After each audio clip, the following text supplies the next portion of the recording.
Hooray! Hi, we're on the air. Hi, Bruce. Hi, Bruce. Hi, Martin. I love the indeterminate silence. The awkwardness. Hello, Bruce. The pregnant pause. Serious or not? No one on this Hangout is pregnant. Thank goodness. Seriously. I'd be really worried if I were. Oh, I'm the only girl tonight. That's. Uh-oh. We don't have the proper ratio. Where's my Jenny? I need my Jenny. Jenny has abandoned us for the sunny climes of California, I believe. Maybe I could send Bliss a message and see if she'll drop in.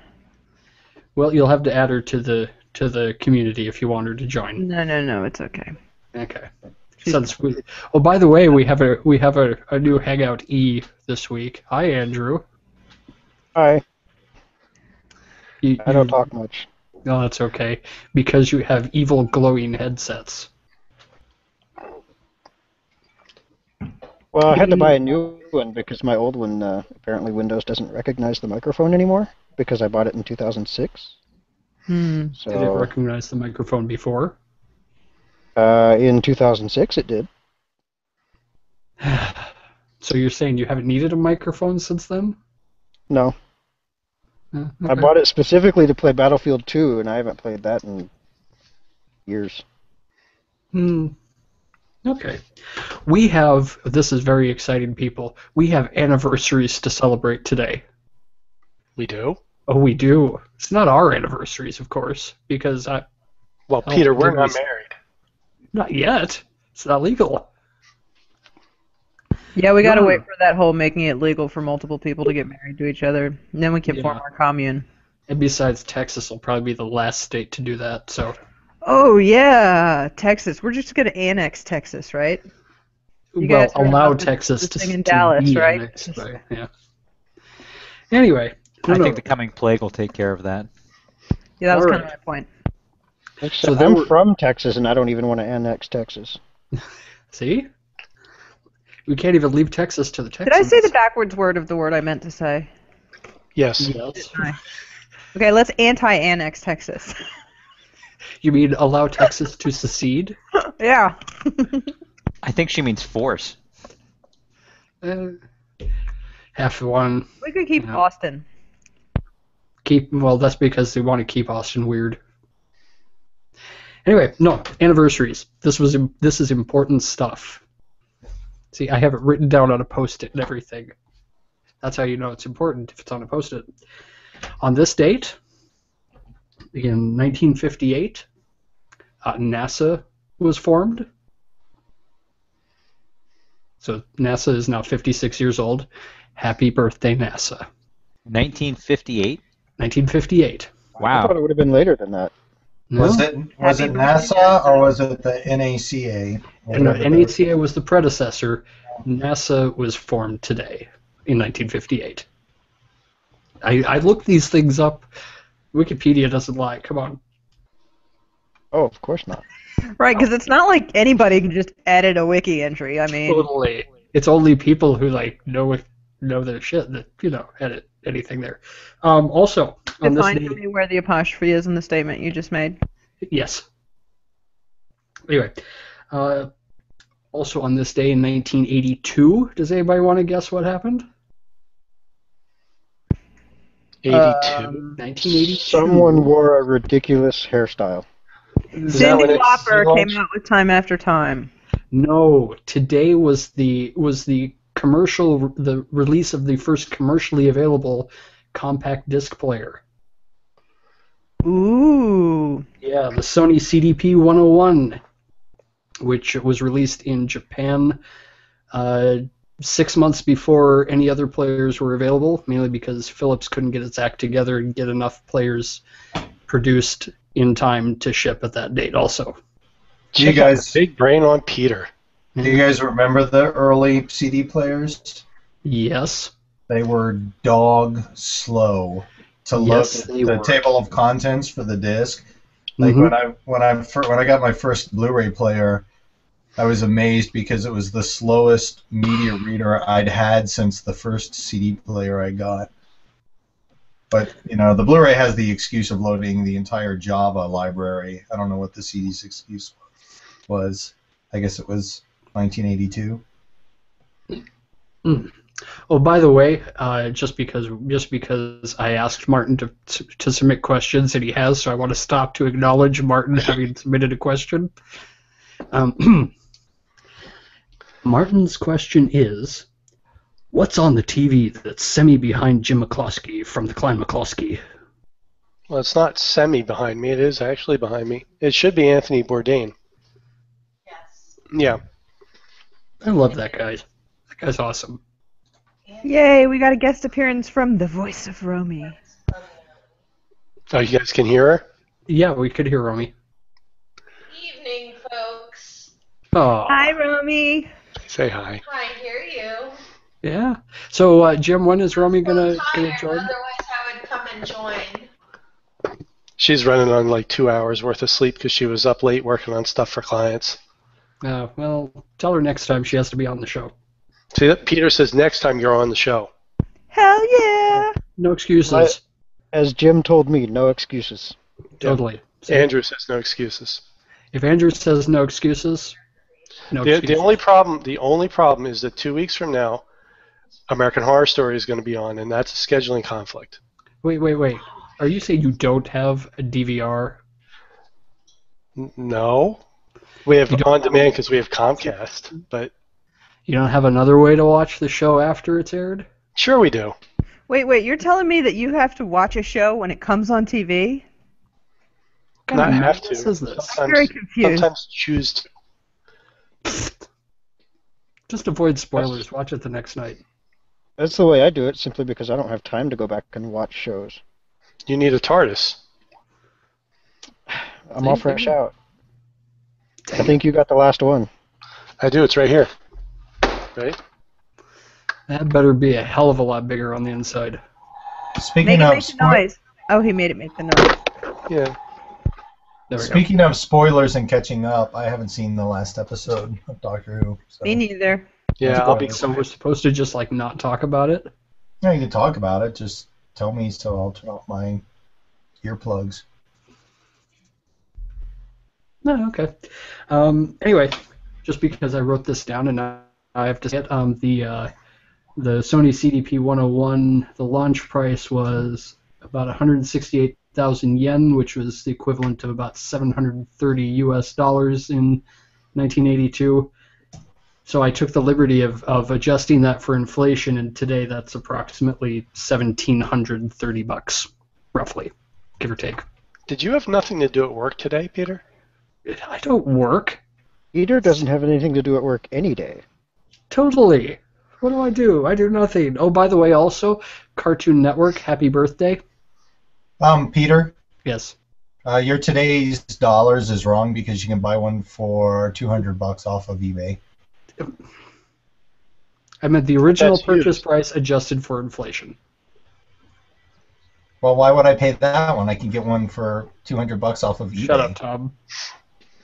That might not even be the cheapest one. I should keep looking. Anyway, Martin wants to know how many Post-it notes I took. It's just the one. See? Ta-da. Just one. Yeah, it's still on the pad, but it's just one note. Okay, anyway, Cartoon Network started airing on this day in 1992. So it's 22 years old now. It's old enough to drink. Oh, that's not okay. It's not okay for Cartoon Network to drink? For it to be that old, I think. Yeah, it's not okay for me to be that old. Yeah, I understand. Sophia has recently started watching the Powerpuff Girl. Well, that's awesome. It is, actually. It's pretty fun. I didn't realize that it was the same person who did the My Little Pony is the executive producer of Powerpuff Girls. The boys went through a Powerpuff Girls stage. It was a lot of fun. I enjoyed it. He's also producing the Popeye animated feature for Sony now.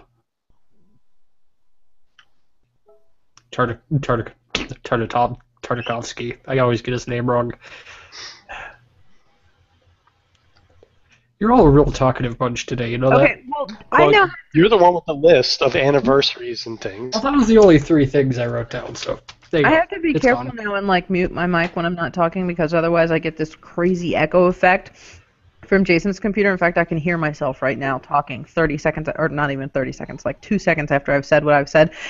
It's very distracting. Like my mind goes boop fast enough without hearing myself say, what did I just say? Because that's just Wait a minute, what was your mind just doing? boop. You got to take it and run with it, though. Do like the National Baseball League announcer voice. No. Work with it. National That Baseball Queen League? What's the song. National Sure. Baseball That they League? recorded just with the, I'm not big with the sports. You know it. You ignorant bastard! Did we just have a sports ball fail? Yes, we had a sports ball fail. Apparently. Fucking geeks, man. Totally. So all I have to say is that my microphone has been muted for the past 3 or 4 minutes, and so any echo that she hears is merely in her head. I didn't Well, no, hear any because- echoes at all. Even when your microphone is not muted, I can hear myself out of your headphones. That makes more sense. Those margaritas. I'm sorry, I'm deaf. Turn those What? fuckers down, man. They don't have anything that interesting to say.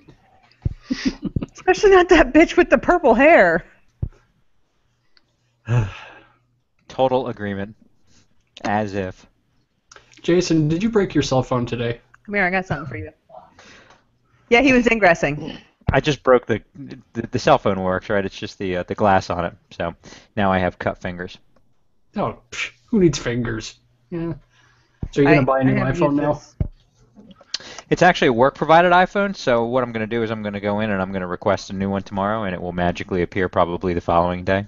But are Yeah, they I going to can't- give you like a real a new iPhone or an old iPhone? It'll be a 5C, and I've been threatened that it's going to be one of the pink ones, but I'm okay with that.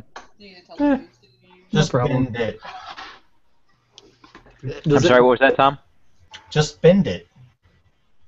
Well, The the pink 5C one doesn't bend. Bend it. Sure they do.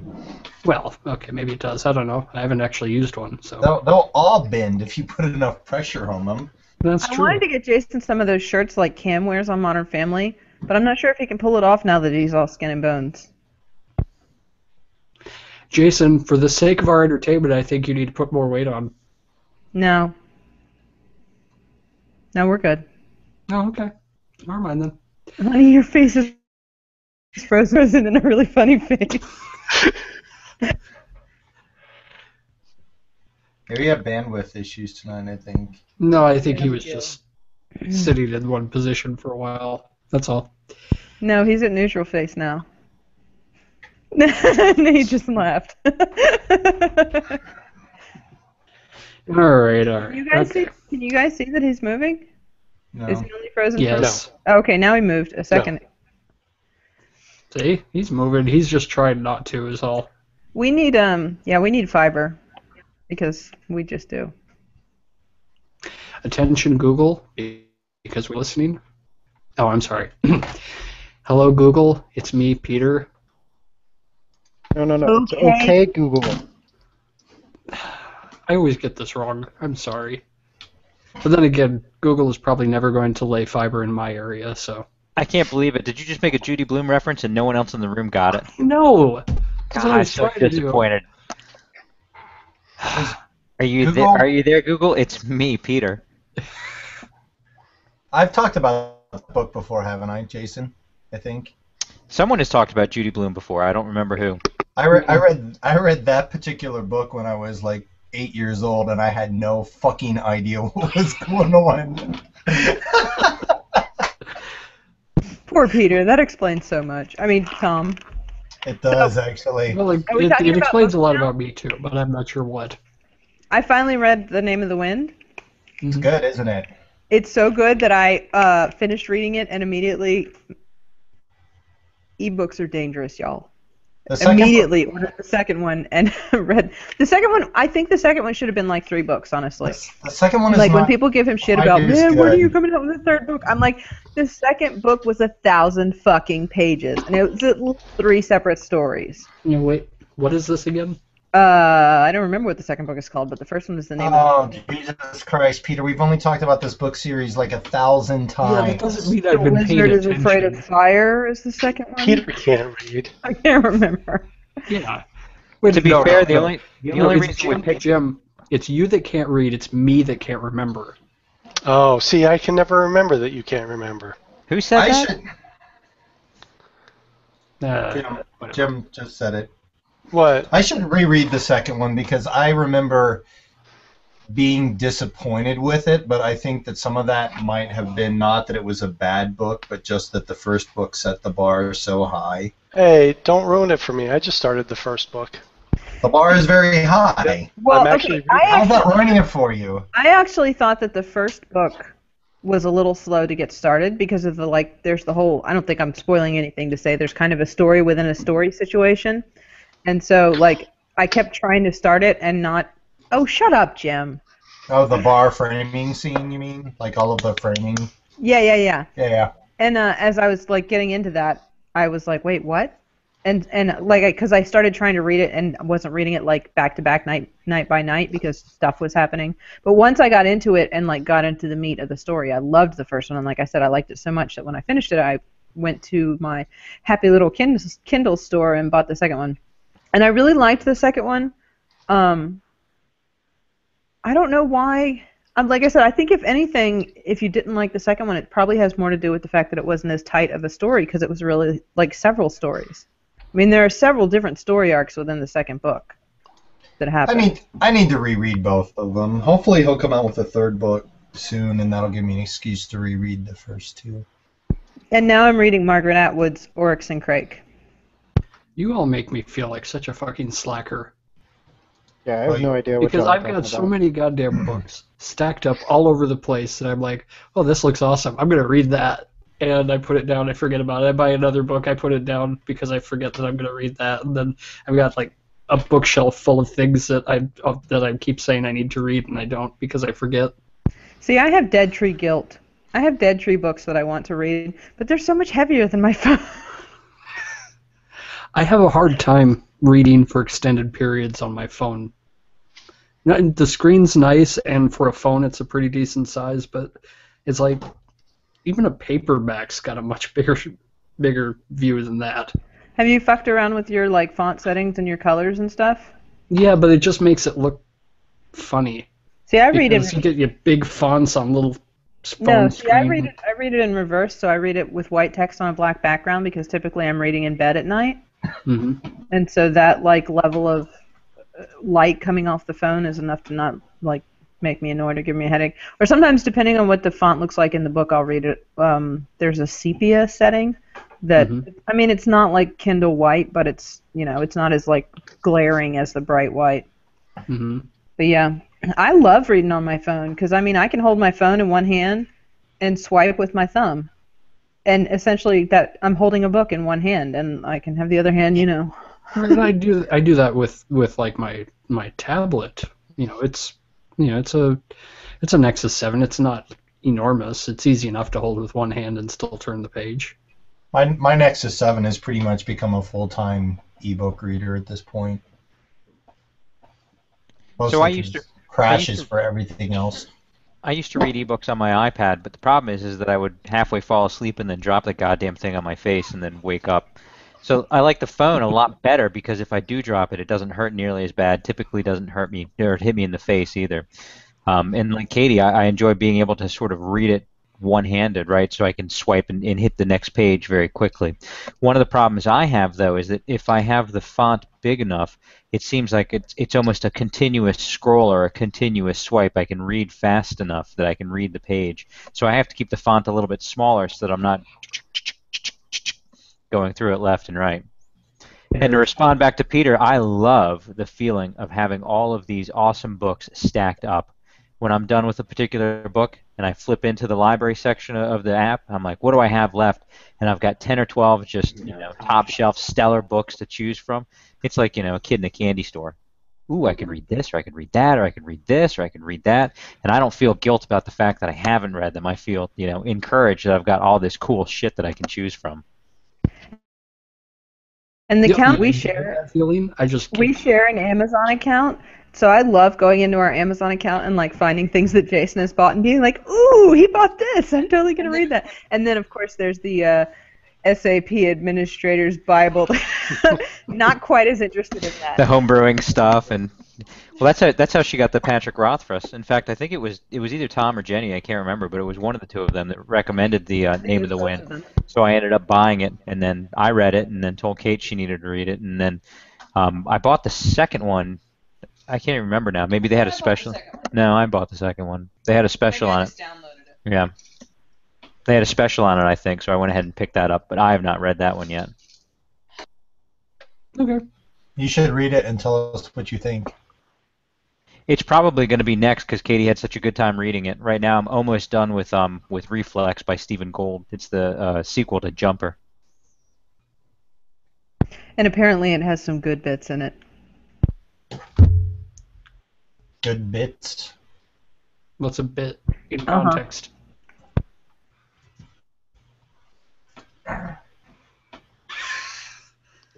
Okay. So, oh, I know what we can talk What about. else is on your list, Mr. Peter? How about Ello? Yeah, come on, Mr. List. Ello. Doesn't everybody love Ello? Ello, No. the social media. What a PR marketing coup, huh? Everybody wants to be a part of. I actually got some self-congratulatory email. Congratulatory. There you go. Emails from them today. Is this like marginalized? Yes, it is marginalized. They actually sent out emails that says, "Hey, we made it through a rapid growth week without our servers melting down every day." I'm like, great, you're congratulating yourself. Good job, for that. guys. Awesome. So tell me about Ruby on Rails and why it's not suited for a platform like this. I don't know that I would say that it's not suited for a platform like this, but Twitter originally started out as a Ruby on Rails application, and when Twitter really took off, they couldn't scale Ruby on Rails, and they ended up basically just dumping the entire thing and writing some custom CGI-based stuff, I think. Actually, Java, I think, is the platform they moved to.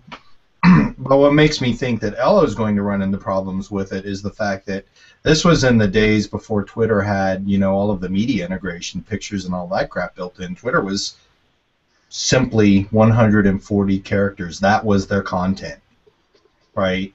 So if they couldn't get Ruby on Rails to scale with a content type that's 140 characters, you look at Ello and all of the stuff they're trying to do. And Ello, to be honest with you, and I think I mentioned this a couple of times on G+, Ello reminds me a lot more of Tumblr than it does any of the other, real social networks. Okay, are all of us on or have been on Ello?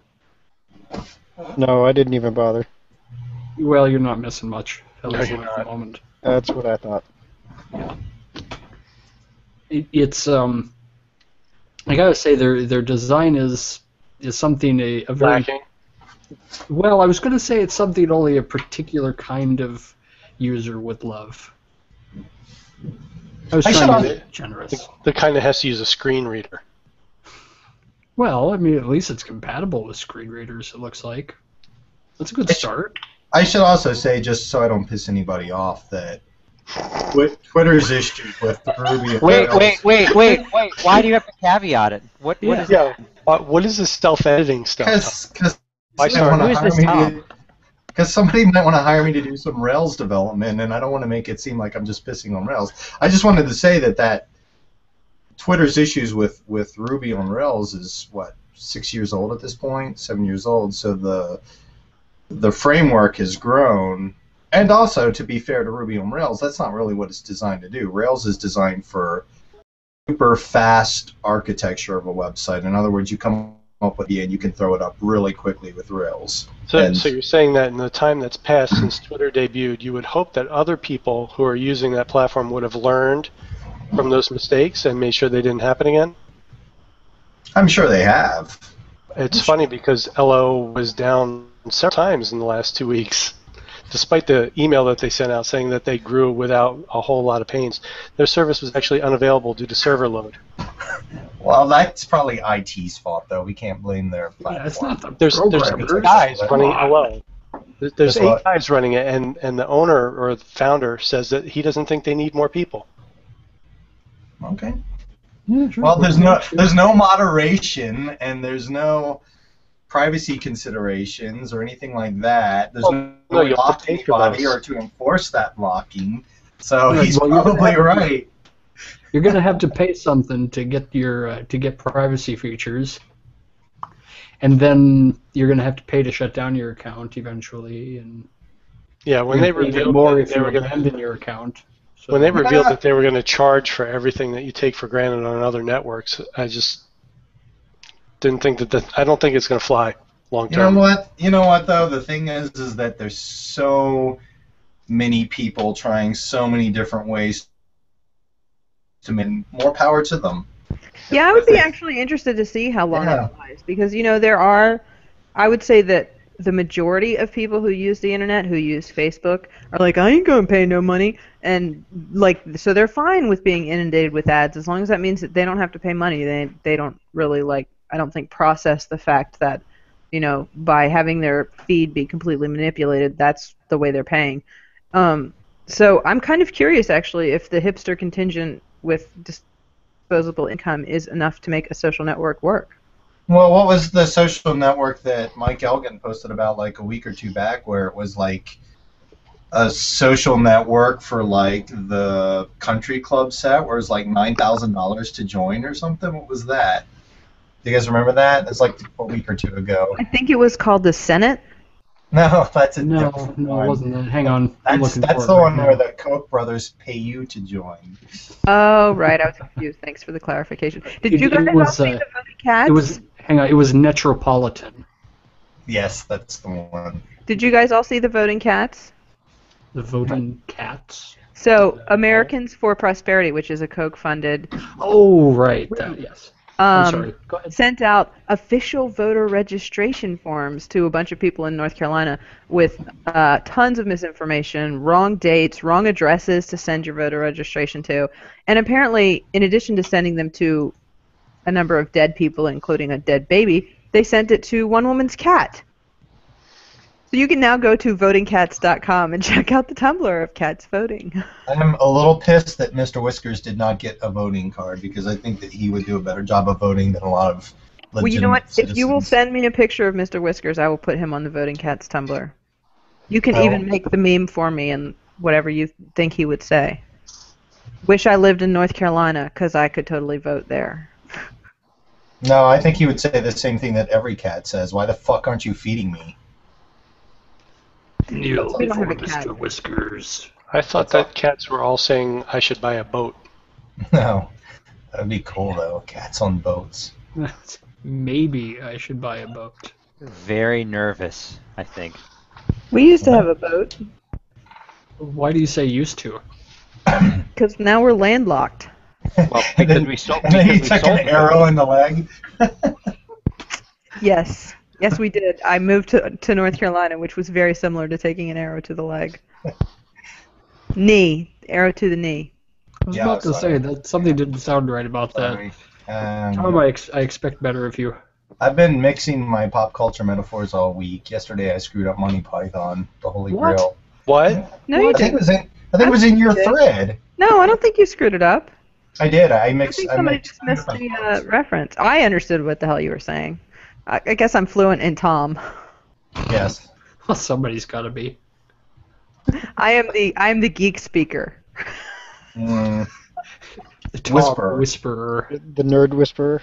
Yes, it's like being the speaker for the dead. Speaker for the The nerds. geek speaker for the nerds. Love me some nerds, man. Totally. All right, so I think as far as Elo's concerned, or do we all think it's going to die at some point, like I do. soon? well, I would be Horribly. careful before saying that, because Orkut just shut down yesterday. Orkut. Do you guys remember Orkut? I remember hearing of Orkut. Like in the early 2000s? Yeah, and I Yeah. remember seeing references to it having become very popular in Brazil for some Yes. reason. Yes, that was the one. Is that how it's pronounced? The what is it? ORKUT? Yeah. Okay. Well, I mean, I'm probably the wrong person to ask about pronunciation. No, I'm the wrong one. Tom speak good. I think didn't Orchid was a Google product, isn't it? Yeah. Yeah. And then they rolled out Google Wave for I like missed- 4 days. Wave had a lot of potential. Well, didn't they move a lot of the stuff they figured out in Wave into G+? Yeah. No, Wave had these little applet things though, where you could I remember dice rollers were a really big deal for the first week because everybody realized it would be a great way to play role-playing games online. So everybody had rolled their own, figured speaking, dice roller. That's the voice acting coming through. Hey, let's talk about drinking, Peter. No. Why Orange not? juice. Orange juice is really all I've had tonight. So. Well, let's talk about that, Peter. You're pirating LaserDisc of 70-year-old cartoons. No, I'm not pirating anything. I'm format shifting. Well, I think that's DMCA. You're breaking DMCA. There is no digital rights management on these discs, I can assure you. Therefore, I'm not running afoul of the DMCA. Your practices are questionable at best. Why are you doing that? Are they not available in any other format, or? Put my earphones back in. I will observe here. See, I love LaserDisc. Do you know why I love LaserDisc? Because it's big and shiny and round. Exactly, because it's big and shiny and round. It's like vinyl, but not. He likes LaserDisc and cannot lie. Has one? See? Ooh. I mean, come on. They're gigantic double-sided CDs with video. You need to Put give that those to in the the way, you're space gonna alien hurt guy somebody. from. If you give it to the space alien from I Come in Peace, he could kill 5 people in a row. You go in pieces. Actually, LaserDiscs came before compact discs. I knew that. Yeah. I think I totally knew that. So, so I've got 4 of the 5 volumes of the Golden Age of Looney Tunes. See? This is the box for Volume 4. Because it says Volume 4 on it. I don't know if you can tell. I can't read, Peter. You're right. You can't read. And there are a bunch of shorts on these volumes that haven't been released on anything better. They might have gotten some VHS releases, but not DVD or Blu-ray. And I'm like, well, that sucks. So I managed to find a LaserDisc player that mostly worked, and I got it to finish working.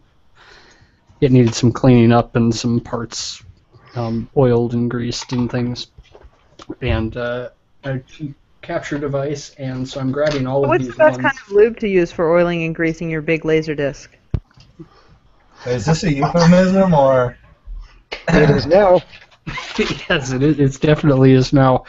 No, just some graphite lubrication. Doesn't that leave marks? Yeah, isn't that painful? Don't stick your junk in the LaserDisc. I used to use powdered graphite to lubricate my Pinewood Derby racer. Take that however you want. I was thinking the exact same thing, Jim. That's been my experience with graphite. Weird. So, I'm afraid now. I think I need another drink. So basically, I've got on DVD. I've got all 6 volumes of the Golden Collection Looney Tunes that they released, plus all of the 3 volumes released for the Platinum Collection, which are on Blu-ray. So I'm filling in gaps here, and I've purchased a bunch of other movies that have random one-off Looney Tunes and Merry Melodies shorts on it, and I'm between all of them now. I'm somewhere north of 600 of the roughly 1,000 shorts released between 1929 and 1969. So how exactly does a guy who uses the Dewey Decimal System to organize his books How exactly do you manage this digital library you've created? Not very well, to be perfectly honest. I name them. I've tried editing all the metadata so it's got all the proper information in it, and they all get stuffed into a big into a big folder on my home server. So that's about it. He said stuffed. He said stuffed. Stuffed. He's working on it. Give him credit. Yeah, see, it sucks, but you know. That's I could kill people with these LaserDiscs, by the way. They're that heavy. I think I've seen Bullseye do something like that in a Daredevil comic. That wouldn't surprise me. Are these the racist ones? Some of them are very not quite correct, yes. Figured. Yeah, so...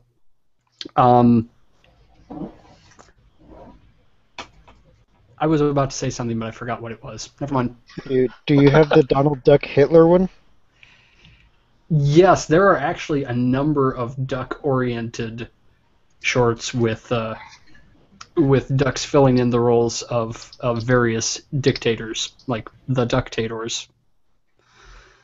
But yeah, and Daffy had quite a number of appearances in propaganda shorts, both in the American side and in the not so good side.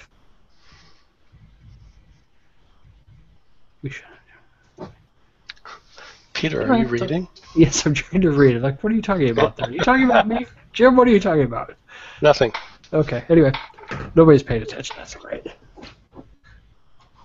So, Something yes, big shiny disc, something lube, something Looney Tunes. Yeah. Kill 5 people. Does that about sum it up?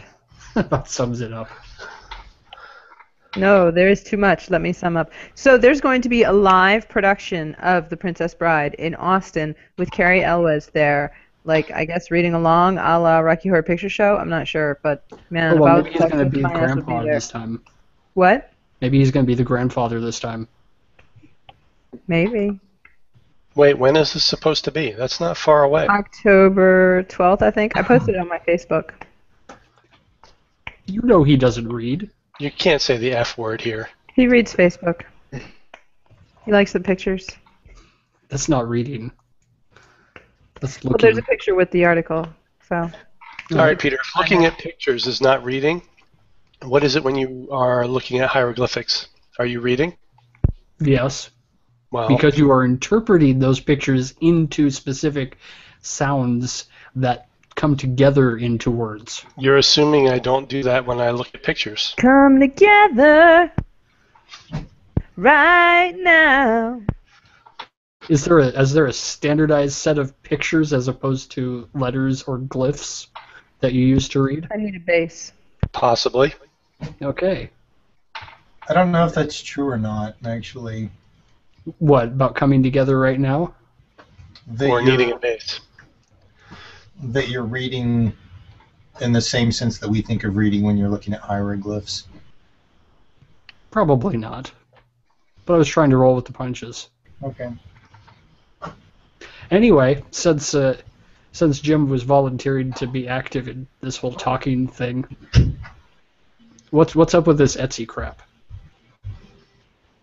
So Etsy, theoretically a marketplace for handmade and vintage items, has recently, their standards have always been kind of like, if you knew what to do, you could kind of ignore them. But now they're like blatantly, I mean, you can, get the made in China, costs $3. It's made with shitty, made out of lead children who, Lead children? What are you buying? Made out of lead by children who are working their fingers to the bone. Wait a minute, how do we know these children are bi? Wait, bisexual lead children you being want to made hear a into new word products? that I learned this week? Yes. Monosexual. So it can be applied to either heterosexuals or homosexuals, but anyone who's not interested in more than one sex would be a monosexual, as opposed to a bisexual. Well, that makes sense, I suppose. Or pansexual. I would think. Wait a minute, there are people who find pants sexual? Wouldn't everybody Not fuck Pan? I mean, he's so like And wouldn't that be? I mean, I've heard of a lot of things, but pansexual. That In our seems. policy manual, people who are undergoing gender reassignment surgery are referred to as intersex. Inter Okay. means between. Intersex? Isn't that That's what why Chuck Katie was? is our word nerd. Isn't that what Chuck was on that show? Intersect. Oh, he was the intersect. Okay, I see. It's a subtle difference. Right. Gotcha. All right. So anyway, we were all complaining about Etsy. I wasn't. Well, okay, somebody was complaining about Etsy. So Yes. there are a Several lot of people people who go directly to Etsy because they don't mind paying more money for something that's handmade, and they don't mind paying more money to support, small craftsmen or local or whatever, what have you, as opposed to my sexual children. So it's now gotten to the point where there's so much crap on Etsy that if you search for something, even if you include terms like handmade or whatever, it's really hard to find the actual things that somebody created, some person created and put up there as opposed to some corporation. So would mass this producing. improve with a better search algorithm? Well, if is what you're wanted complaining to, about maybe. the fact that you can't find what you're looking for, or Well, that that's it's not part of it. all handmade? Theoretically, Etsy's shtick was that their stuff was handmade or vintage, and that you were paying more because you were paying for the quality and the fact that it wasn't cheapest materials available. Mm-hmm. Sorry, I'm distracted by our chat. And Lionel Richie? Lionel Richie. What? Lionel Richie. Somebody behind Jim. Oh, Jim, who's behind you right now? Nobody? The TV? Are you sure? That's Yes. what you think. It's coming from inside my house. I am so scared right now. Don't blink. Here, I'll adjust my camera. And now you can't see the TV. That's the only thing keeping And anybody I'm standing watching. on my phone book trying to see into the TV. Okay. All right. So, I mean, I don't know what Etsy's corporate business model is. I presume they take a cut of every sale that goes through. Well, stuff. they take a cut. They charge you, I think, 20 cents to list something, and then they take a percentage based on your sale, and that's all well and good, but it's almost turning into Alibaba, where you can get all this cheap imported shit,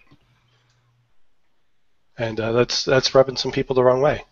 Okay. I mean, my wife has got her stuff up on there too, and she's making these wonderful, handcrafted, top of the line couture gowns for people. Fucking hand done embroidery that is amazing. And then you've got somebody who's importing the Halloween costume version of it from China, and it's $40, and they're putting it up there and selling it, and it's that's great, and you would think that people would go, oh, the quality on this is better than on this one, but that's kind of hard to get through on a website sometimes when they're right next to each Well, other. and as I said, the other issue with that is that if someone searches for Game of Thrones costume, it's going to be that much harder for them now to find Romy's amazing work because they have to sift through pages and pages of these $40 pieces of shit that you could buy at Walmart or, whatever, off the shelf for Halloween.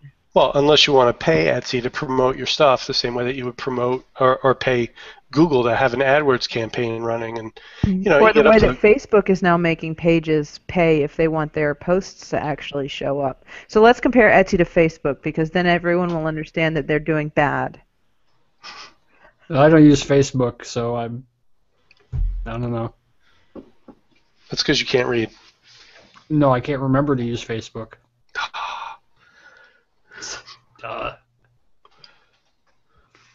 So out of curiosity, how would you? Because I'm looking at the wiki page, and there are like 5 major bullet points for controversies surrounding a bunch of different stuff, including factory production and privacy issues and people selling racist stuff on there. If you were to recreate this, how exactly would you moderate the sales? Like Well, if you were gonna build your own Etsy, how would you do it? It used to be that Etsy would actually, I can't think of the word, prove that you had made things. Like there were certain shops that you know, like if their stuff was too popular or they were churning out too much of it, or whatever, for whatever reason they got reported and Etsy like looked into their shop, there were situations where they had to say, okay, here's my workshop, here's my sewing machine, here's step 1 of this project that I make a lot of, here's step 3, here's step 5. So yes, I really did make it by hand, and yes, it really does qualify to go on Etsy. And now, so especially people like that who had to go through that whole rigmarole with, you know, verifying that their shit was really handmade, those people especially are pretty irritated that now, you know, these factory-made pieces of shit can be put on Etsy. Well, then the factory can just take pictures, say this is my step 1, this is a big machine where I dump all my smelting ore into, and right?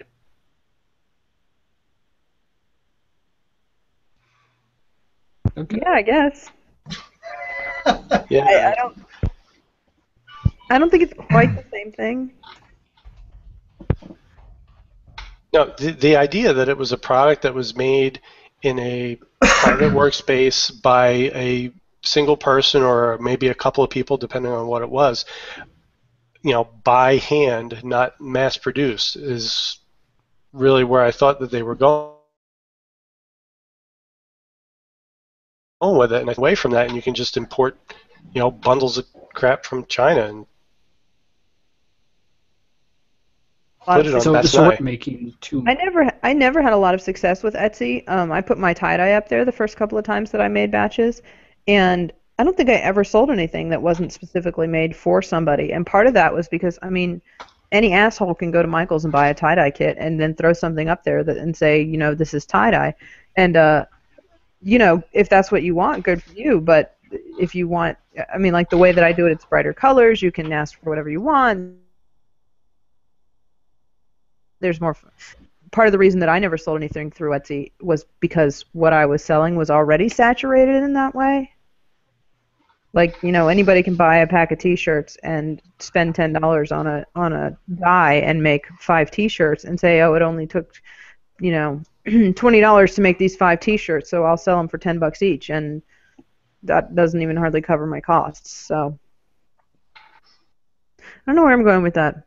Handmade is better.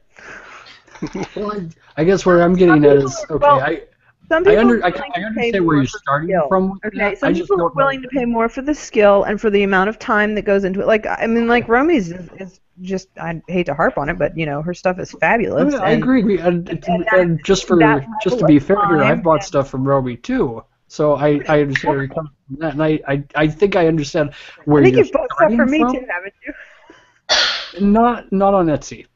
Oh, right. See? Because Etsy does me no good. See? But what I'm getting at is, at what point, you know, that's popular. They hire a couple people to act as artisans under them, and they start making more stuff. At what point do they become that critical mass that Etsy says, no, you're too big, you can't sell here? I would argue that as long as their stuff is produced in the same way, that they would still be eligible to sell on Etsy. But that's just my take on it.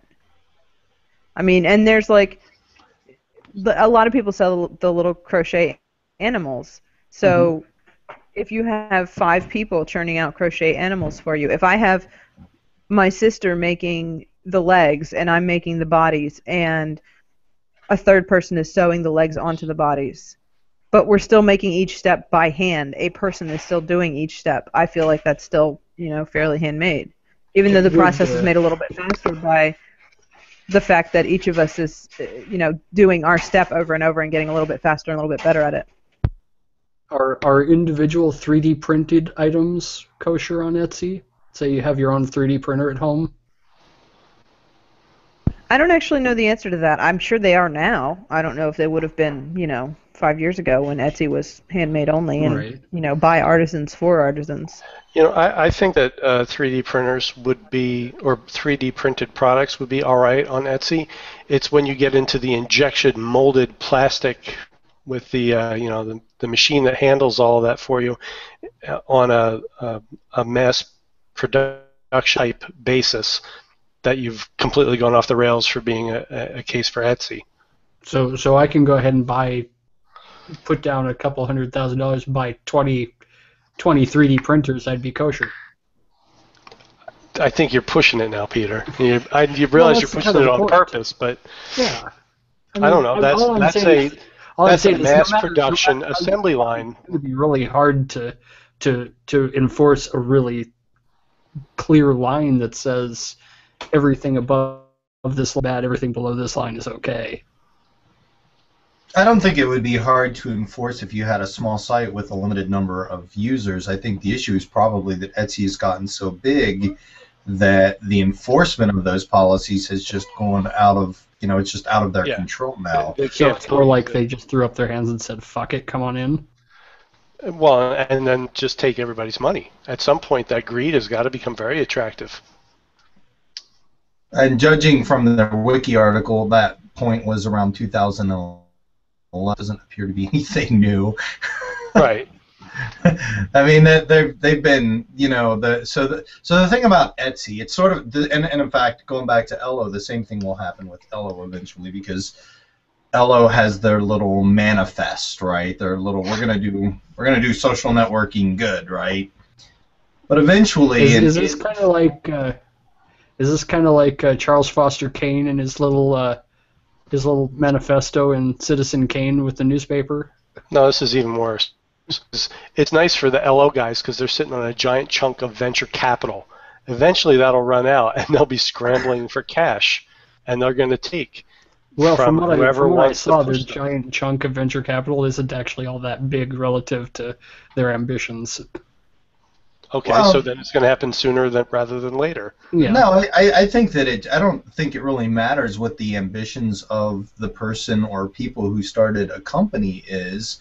I think they probably meant to do good. Etsy had some, they had their own version of a, anti-big manifest when they first started, but as companies grow, you have this. Companies don't have morals, right? Like somebody was talking about Google and their do no evil thing, right? It's bullshit. It's marketing, right?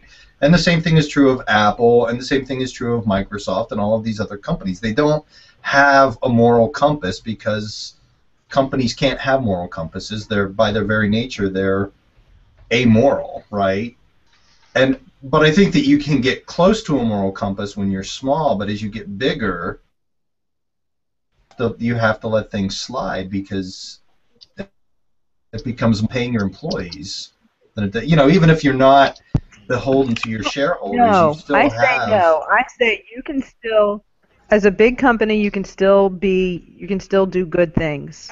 I worked at a huge financial company when we lived in Boston, and they had fantastic employee policies. They had, all kinds of good perks. They had 401k that was fully vested immediately, and it was just the guys who founded the company said, this is the way we're going to do business. We believe that if our employees are happy and we invest in our employees, then our company will do better because we have better employees, and we have employees who are, invested in the company in the same way that we're invested in them. And I mean, they were successful, and it's probably the best place I've ever worked in terms of like employee happiness level.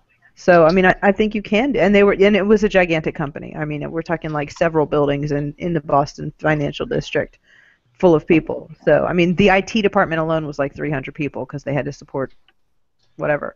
So I mean, I think you can be a big company and make those choices, but I think you have to go into it saying these are the choices we are going to make, and this is the company that we are going to be. And actually, like, I don't know if the founders of this company are still around or if they've died. They were pretty old when I was working there in 96, 96, 97, 90, 97, 98, I guess it was. Whatever. 98, 99. I assume they were a privately held corporation, right? Like they weren't publicly traded. I'm not sure about that. There's absolutely no way, because once you start becoming publicly traded, you have to listen to shareholders. Well, yeah, legally, you become beholden to your shareholders. You have to start, there are all of these laws about how you have to do these certain things to, like, generate profit and all of these things, and something's got to give. And that's great that the company you work for was good to the employees, but I mean, I'm not going to diss them. I don't know anything about them, but in my experience, that is not the case. That the company you're describing is by far the exception, not the norm. But oh, I wasn't saying that they were the norm, just that they made it work because they were, they were bound and determined to make it work, and so they did. That's awesome. Etsy's not like that, though. They're evil. Apparently. So Jim's going to come up with, what's your name for it? Jimsy? Is that what you're going to call it? No, it doesn't have a name. McCloskey? It's got a name.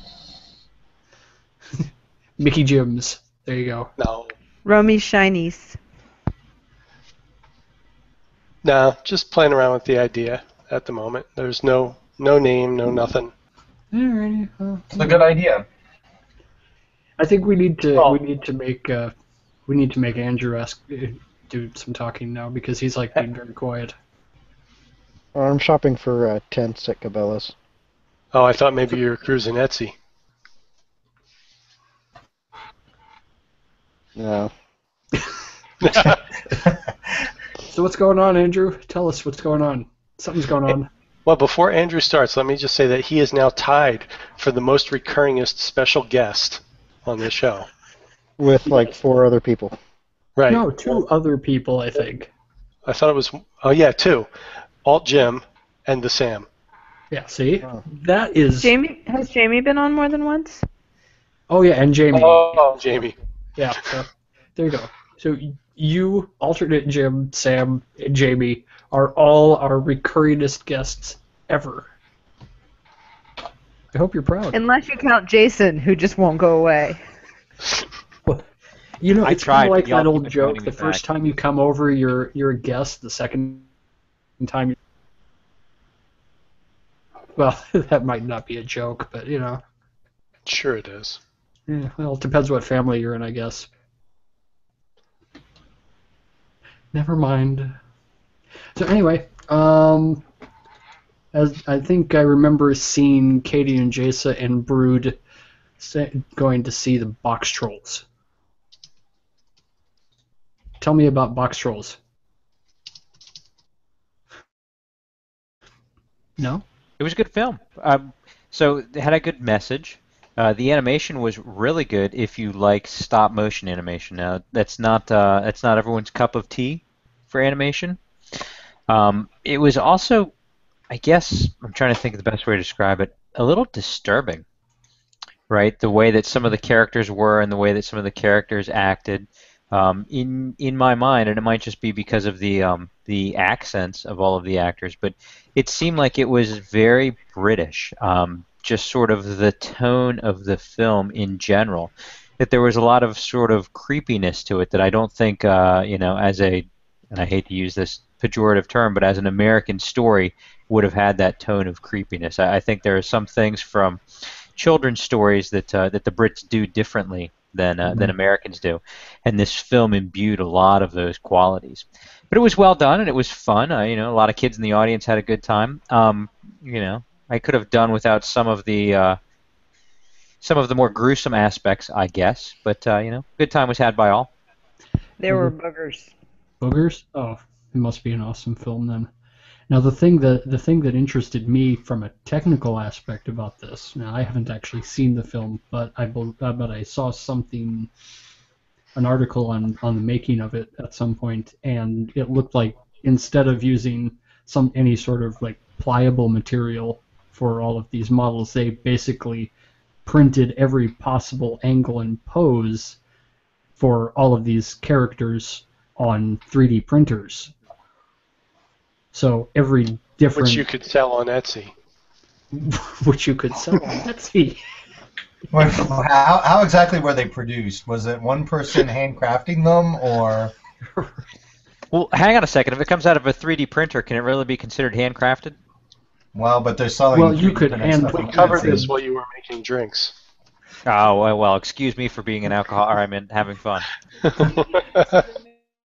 Well, if you did the entire 3D modeling and design yourself and hit the button, and it's my understanding that most consumer 3D printers don't produce a perfect product, and they still need a little bit of sanding or extra work to get them smooth and looking very, very pretty once they're finished. I suppose. Well, God damn it! Why don't I have nanomachine assemblers by now? I don't know. Why don't you? Why don't I have blame an army Eric of robot minions? Some of us just don't get what we want. Perhaps you do, and they just don't listen to you. That's for damn sure. Thanks. You made me sad, Jason. I'm very sorry. You should go see the Box Trolls. It's very good. Would it make me happy? It would. There's some. I'm trying to think of the best way to describe it. I do loving family environments from the Box Trolls with the child that they sort of adopt or that they take on. Mm-hmm. That touches you right where you feel. It's cute. I liked it. The theater was really, really cold, so I feel like the pacing was a little off, especially in the beginning. It seemed like it went slowly, but that might just have been because I was freezing and I wanted it to be over so I could go outside in the sun. So, Okay. but I mean, I still enjoyed it overall. All right. Let's see. Tom, I think you were talking about buying the new PlayStation TV thingamajigger. I did buy the new PlayStation TV thingamajigger. Tell me about the new PlayStation TV thingamajigger.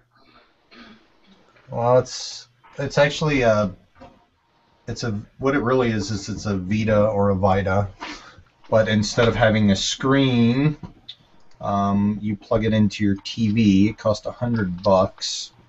And you can play a subset of the Vita games because the Vita has a touchpad and a touch screen. The reason I bought it is for the TV down here because you can actually play games on your PS4. You can stream the game from your PS4 to the PlayStation TV. So if Holly's upstairs watching something on the TV upstairs, I can actually still play a game on the PS4 just streamed to the TV downstairs over this thing. So it was $300 cheaper than buying a second PS4. So I thought, why not give it a try? And actually, the streaming already exists on the Vita, and it works very well.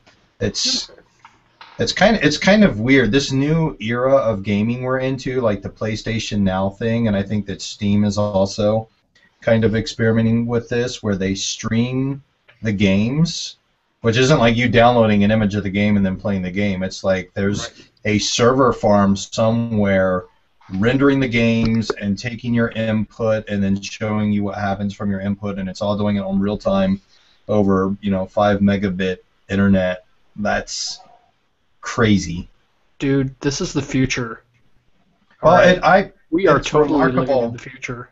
It's remarkable how well it works, actually. Like I only played around with PlayStation Now a little bit because it was the rental scheme that Sony came up with is just insane. There's no way they're going to be able to stick to that because it's like a PS3 game that you can go buy for $5 now. They want like $15 for you to rent it for a month, and I'm like, that's Seriously? just silly. Yeah, nobody. Yeah, like if they adopted a Netflix sort of scheme, which I suspect they eventually will. Like unlimited games for $40 a month or whatever. Well, I'm at just least throwing like out a number. Yeah, at least like the second and third tier games. But this is just like, going back again to Elo, right? Elo's trying their pricing scheme, and it may or may not work. Sony's doing the same thing. Sony is in completely uncharted territory here, so, and to be fair to Elo, they haven't actually released any pricing information or the features those prices might buy yet, so.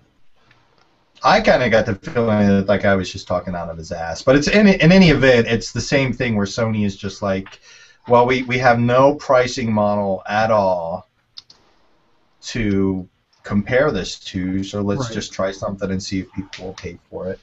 So, and then I think also that the PlayStation TV will also, it's also a PlayStation Now client, which means you can also play PS3 and PS2 and old PlayStation games on that as well by streaming them to your whatever TV you have hooked up to. Yeah, it's cool technology, I think. Hey, you know what else is cool? See, I'm using this as a segue. Isn't Wow, that that's clever. All right. I don't think segues are considered cool anymore, Peter. Oh, I shut think I definitely don't think it counts when you point it out. Yeah, well, I'm not very good at it either, so that's the way it goes. Anyway, I was going to mention. Actually, I meant to mention this when I was talking about NASA and how old it is now. That what was it? Just a little over a week ago, India's Mars mission entered Mars orbit, and I guess the big thing there was, number one, it's India, and they have a very itty-bitty space exploration budget. It was, what, like $70-something million to get the thing built and launched and into Mars orbit, and it was their first try, which is pretty damn good to have it work. I think we should all be excited for more space exploration, right? Yeah, see? Thank you for the polite clapping, Jason. Yes, we should be more excited. We just need to get to Mars. I saw a picture of their control room, and there were a lot of women in it, which I thought was cool. Yeah, that's pretty good too. On a related note, did you guys read that interview with Elon Musk that I posted today? I think Jim reposted it, so I assume he did. Either that or he just... You know Jim can't read. I posted it from somewhere else, yes, and I'd like to go and have drinks with that guy. With which guy? Tom was cutting out when he was talking. Especially if he's buying. Oh yeah, I think he can afford to buy. Right. Elon Musk, the creator of the Tesla. And SpaceX, and yeah. Okay. So I didn't read it, so sum it up for me, one of you. He says we should get to Mars, and he's going to have a plan to get there by 2030. Awesome. I love it. It's a really good article. There were a bunch of good, and I particularly like the one where the interviewer asked him. He's like, "Well, a lot of people have said that we're too focused on human spaceflight, you know. And what do you think of that?" And he's like, how could we possibly? It's a joke to say that we're even vaguely focused on human spaceflight. If anything, the problem is we're near enough. You know, I'm paraphrasing, obviously, but I thought that was true because you get that a lot of times from people who are like, why aren't we just sending probes up there? It's very interesting to send, you know, we can get all of the information we need from probes. That's an argument that goes back to the very beginning of NASA, actually, speaking of the anniversary. And I always... Sorry. I was just thinking, I've never understood that argument because I can't live vicariously through a robot. Well, a lot of people have lived vicariously through the Curiosity rover. It's not the same. The Curiosity rover... Well, yeah, in a way, I suppose it might be. I'm lost. I have lived vicariously through Bender. How does that not count? Because Bender is voiced by a human. He's not really a robot. You take that back. Yeah, what are you talking about, Tom? I think Peter actually was the voice actor who played him, if I remember correctly. That guy gets paid a lot more money than I do. Here's my shiny metal ass. What were you going to say, Jim? Was it on topic by any chance? Oh, I was going to say, it's just like that Elon is actually coming up with a plan to get 1 million people to Mars, because that's what he figures he needs to have to make it not only self-sustaining, but genetically sustaining as well, so there's enough variation. And he's trying to come up with plans to build a fleet of spaceships that will get people and supplies there in a timely fashion. That was one of the things I found most interesting. Is he's obviously thought about not just the logistics of how to get there and what to do once you're there, but obviously long-term planning. The idea of sending 1 million people up there is extremely long-term. It makes me wonder if he's part of the what is it, the Long Now Foundation. I suspect he probably is. But these are people that think about the future in terms of 10,000-year gasps. Or maybe he's part of the Illuminati. Or he's a time traveler and he's been there already and has come back. That would explain the fantastic technology that he can provide. But does he have a blue box? Well, I don't know. I've only ever seen red Teslas. No, Jim has the blue box. I do. Now, if you're at all interested in the idea of colonizing Mars, there's a fantastic book that came out a couple of years ago called The Case for Mars, that I'm blanking on the author's name right now, but it was it's sort of a brilliant engineering aspect of how can we get there, what's the most feasible way of getting there, and then obviously once we're there, how do we, and I hesitate to say sustain life based on the discussions that we were just having about Elon's idea, but the idea of how do we have a colonization base and how do we maintain that, considering how far Mars truly is from the U.S., but from the Earth. Well, one of the things that I had read, and it was probably 10 to 12 years ago, so I don't know how current it is, was how to survive the long trip and not get any damage to your cells due to radiation. And the proposed solution was that the ship would basically be a tanker inside of an exterior of water, because water will absorb the radiation and prevent it from reaching the passengers. But then you also have the opportunity to take that water and use it as a resource once you land. Are you sure you didn't read that on my blog after I came back from Balticon last year? Yeah, I'm sure. I went to one of the panels all of I went Jim's to was best with a bunch of ideas are scientists somebody where they were else's. talking about space travel, and that was one of the things they talk about. It's that for any long trip you would actually need to be insulated with water. Yeah, it's not a new idea, but the problem is getting enough water for it up from Earth into orbit, because water's heavy. See, I've thought that until we have some sort of singularity, until we get something better than chemical rockets, I just don't know how any of this is going to work, because the problem is that chemical rockets are just not efficient. They take massive amounts of work to get up there, and they're not foolproof. They blow up often. Oh, it's an explosion in a tube. Yeah, exactly, right? And I don't know, Described as an explosion in a tube. Wah, wah, wah. A space elevator is what we need. Yeah, about let's two build a things. space elevator. I just need a came up tree. with this great idea. Has nothing to We do need a with tree, TV right? script. A world tree? We need a space elevator. Or a space escalator if we can't, get the I think a floor space elevator. escalator would be harder to insulate properly. I think a space escalator would be harder to build in the first place. Why can't we just build a giant pyramid, right, that comes up through the atmosphere, and you just push the rockets off into space? Oh, kind of like I did in Minecraft. Why can't it be as easy as Kerbal Space Program? So yeah, in deference to Peter, here's my Dead Tree copy of The Case for Mars by Robert Zubrin. Very good book. Very Having, interesting. despite my reservations about chemical rockets, now that I think about it, I mean, my dad's generation went to the moon, and they had no business going to the moon with the technology they had.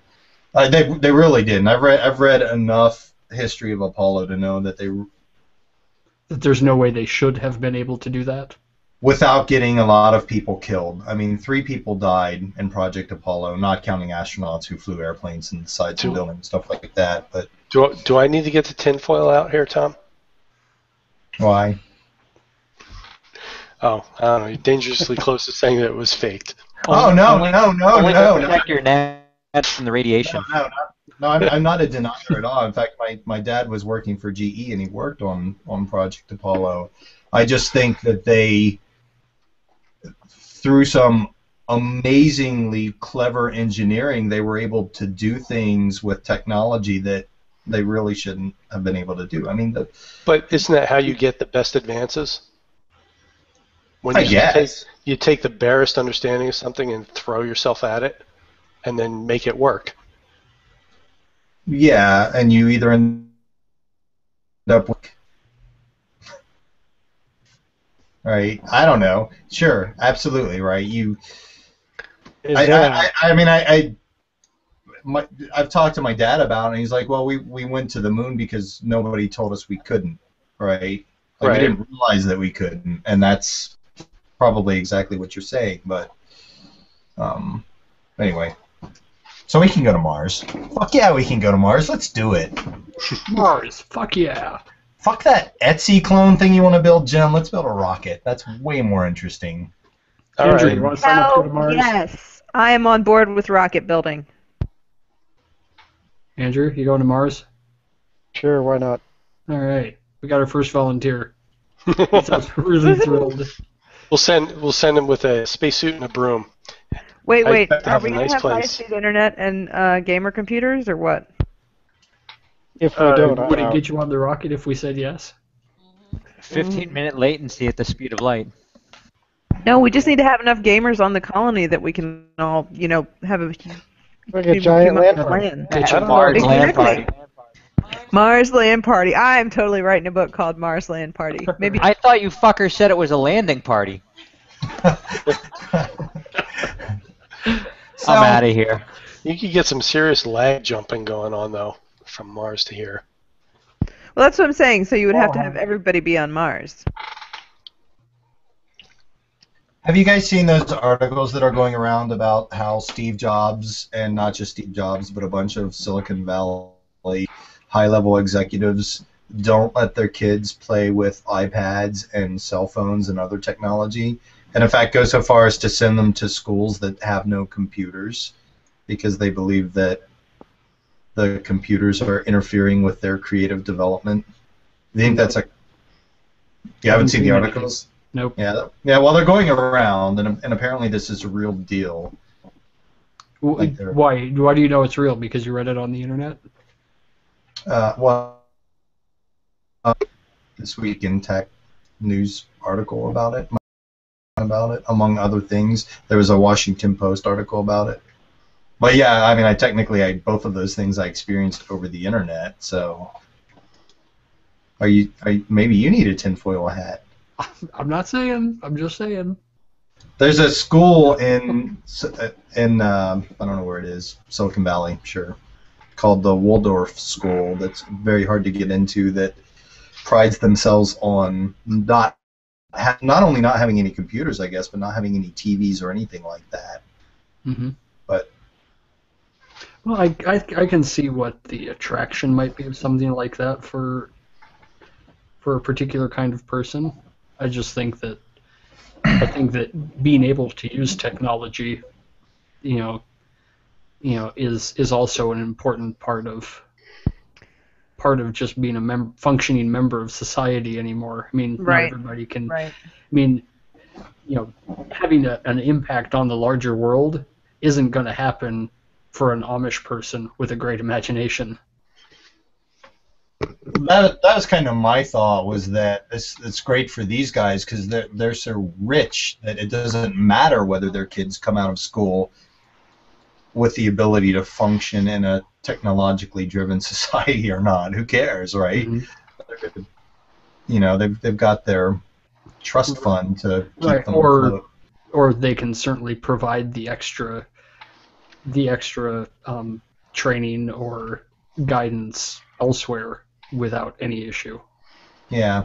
They can provide separate environments for separate skills they want to develop. Not everybody's got that advantage. I just thought it was weird. And I also thought that if you know anything about Steve Jobs and his history, the idea that you would use that guy as a model for your parenting is kind of questionable. I know nothing about Steve Jobs as an individual person, so you'll have to fill me in on some of that. Well, I think that he denied that his daughter was his daughter for like the first 3 or 4 years of her life, among other things. Did he have reason to believe that she wasn't biologically his daughter? Beyond being an arrogant asshole? No. He named his computer. Her name was Lisa. He named a computer after her. Okay. While he was denying that she was his daughter, he named a computer after her. He named a computer, but don't forget, he buried a lot of those computers. Well, that was after the fact. See, he was still trying to cover it up. But I am? No, he was. Oh, he was. Trying to... Never mind. Okay. No, I see what you did there. That doesn't mean it was a good joke. Yeah. No. Wasn't. All right. Anybody seen Gotham? I haven't. I watched the first episode. Jim did too. Yeah, well, Jim's not here. You are. You just volunteered to tell us about it. I think it has potential. It seemed like it could. I mean, to some degree, it's just a procedural cop show that happens to take place in the Batman universe. It was weird though, because I felt like a lot of the characters were lifted out of the modern Batman comics, which is strange because Bruce Wayne is like 8 years old in it. You know, he's early something Montoya, but she is that age when Batman is Batman, so it didn't really make a lot of sense to me. Well, that's one of the reasons why I haven't watched it, is because it seems like they've front-loaded a lot of the mythology in there. Yeah, it's great. Here's Bruce Wayne. He's a young kid. But also in the same town, there's a version of the Penguin. There's a version of the Joker. There's a version of the Riddler. There's a version of every other, villain in the villains gallery. Right. It just, already stretches the bounds of incredulity. And, I'm wondering, it's ostensibly about Batman universe, so I'm giving up something to begin with anyway, but it feels like there's I had a similar problem with Smallville. Now, Smallville, they at least did it over time, but still, the idea that... I would argue that if they had done it the way Smallville did, I would be fine with it, because part of the fun of Smallville was that they weren't upfront about it, and you got the whole episode to figure out who that character is, like in the mythology of the DC universe, right? It was like a little puzzle that was a nice break from the Monster of the Week shows that they'll often devolved into. I don't have an issue with them having the Penguin and all of these other characters in there. I think Jim mentioned that, though, they totally blew their wad on the first episode. They sure did. You have everybody except the Joker, pretty much. And Bane. And Harvey Dent, but Harvey Dent should be about the same age that Bruce is, so they'll probably meet at boarding school, I'm sure. Right, but in one episode, like half of the Batman villains have all been introduced, and they're within like 1 degree of Kevin Bacon knowing each other. Yeah, it was weird. Yeah, it's just like they tried to... Are they from Kevin Bacon? I haven't seen the second episode yet. That'll probably be tomorrow, maybe, but... So... I don't know. The writing was good. The acting wasn't bad. Just that they were just trying to drop too much all at once. Well, maybe part of it is they didn't know when they were doing this first part how long they were going to have to be on the air, and they were like, well, we got to grab all these people right now so that we get a big enough audience to justify being on the air. But they didn't have to reveal who they were. That's the issue I have. Don't reveal who they are, then how's the audience going to know that they should care? The audience doesn't need to care immediately. They don't need to know. You have an actor playing... The audience needs to care enough to watch the show. The audience will care about Gordon and Bruce Wayne. Well, something that I heard from somebody who replied to my post was that they're doing something interesting with the Joker, in that there's a different character every week who could potentially end up being the Joker. So I guess in the first episode there was a comedian on stage in a club. He's the potential Joker from that episode, and I haven't seen the second episode, so I don't know who that is. But I guess they're not committing to it. And then it'll end up being none of them. Probably. Yeah, because they'll get some big-name actor when they're finally ready to introduce the Joker. It's Alfred. Let's stop talking about that. Agents of S.H.I.E.L.D. was fucking awesome. What, are you talking about just the first episode or the second? We haven't one? watched I've only seen the first one. Okay. The first episode of the second season to be. I have high hopes that whatever that widget they found in the first episode is an Infinity Stone, and that they are going to take this entire season and tie it into the Infinity Gauntlet for the next Avengers movie. I hope so. And if they don't do that, I'm going to be fucking pissed. So we also finally watched the second Captain America movie, and we really enjoyed. I thought it was really good. I thought it was awesome. Yeah. But that's what I'm hoping for, right? Even knowing, like, because we've been watching Agents of S.H.I.E.L.D., so even knowing some of the minor spoilery things, it was still really, really good. It was still solid. The way they tied those in together, isn't that just brilliant, right? Like, hey, we have a TV property and we have a movie property, and unlike every other franchise in the universe where we have to divorce them from each other, and this is funny that I'm ranting about this now because there's an old GXG where I rant about how they don't tie them in close enough, but they really pulled it around the second half of S.H.I.E.L.D. I really dug it. Right. That's because Joss is a master. Well, since we're talking about shows, is anybody else watching Once Upon a Time? No. No. No? Not anymore. Should I? I don't know. I've seen a few episodes of it because Romy's been binge watching it, and she got all caught up in time for the premiere. So I had seen little bits here and there, and this season they've introduced Elsa.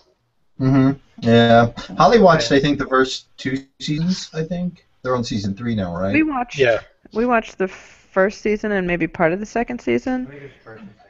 We were recording it on the DVR that we don't watch that much anymore, and we just never got around to recording it on the DVR that we do watch now a lot, and so I guess it wasn't that important to us to record it on the other DVR, so we just kind of stopped watching it.